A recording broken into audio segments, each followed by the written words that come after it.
Se unë shumë shpesh e tham doktor Besim në emision që rekomandimi i specialistëve shëndetësor në mes vete, rekomandimi zinxhiror është shpëtimi i jetës së pacientëve. Jo çdoherë një problem identifikues i zemrës është burimi kryesor dhe ato duhet ta kërkojmë. Një kardiolog i mirë ose një pulmolog i mirë e referon tek kolegja vet pacientin në mënyrë që ta ulëmtoj, por edhe ta trajtoj në mënyrën e duhur nga të gjitha degët. Se shumë shpesh një pacient një rezultate ka si problemi i shumë problemeve tjera që ka ardhur deri ato. Kjo ndodh kur bëhet patjetër që do të jem pjesë e konferencës. Do të jesh aty, ti je Absolutisht që po. Shpresojmë edhe si moderatore të jesh aty. Absolutisht me knatësi, por unë shumë shpesh tham konferencat e mbrëmshme të stafit shëndetësor janë siguri dhe qetësi për pacientët se kur jeni ju okay me informacionin dhe bashkëpunimin, na jemi më të shëndosh, sepse atëherë kemi siguri që ju bashkëpunoni, na referoni, na rekomandoni dhe nuk mbesëm te mjeku familjar.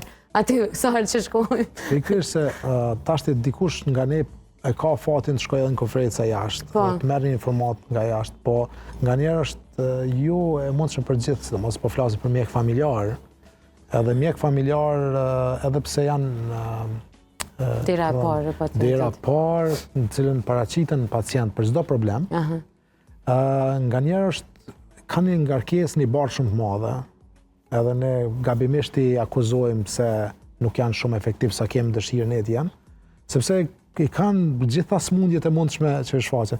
Kështu që na për spaku për këta është shumë rëndësi që të vinë, ta njohin si problematik, simptomat, problemet që paraqiten, që në të ardhmen të referojnë edhe vendin, adresën ku të referohen, ku sa të mujnë me bë teste ose problematikë tjetër.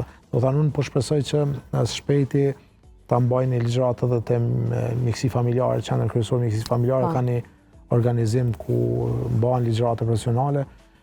Do të shikojmë që maksimalisht në spaku, në nivelin mjekësor të fillojmë, pastaj është e medjave ta kryjnë edhe në... Po, është misioni jonë, absolutisht që po, dhe unë besoj, doktor Besim, që edhe më të lehtë keni pak se opinionin dhe pacientët i keni më të informuar se të kaluar.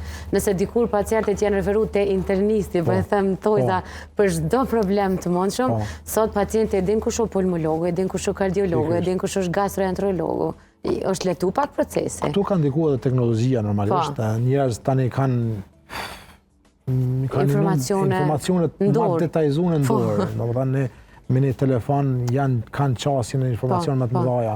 Edhe shumica tashti më ka informata pse plot njerëz e shohin si sfiduese këto, se tashti pacientët bëjnë pyetje më shumë ose friguan më shumë se sa duhet ose bëjnë mjekun, e luajnë mjekun.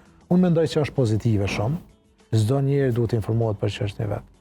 A merr informacionin nga Google, a merr informacionin nga ChatGPT apo çka, më rëndësi është që me vërtetu nga eksperti. Ai spaku ta merr informacion, të informohet, pastaj nëse vjen puna për me u testu si diçka, është eksperti edhe bën diagnozën eksperti.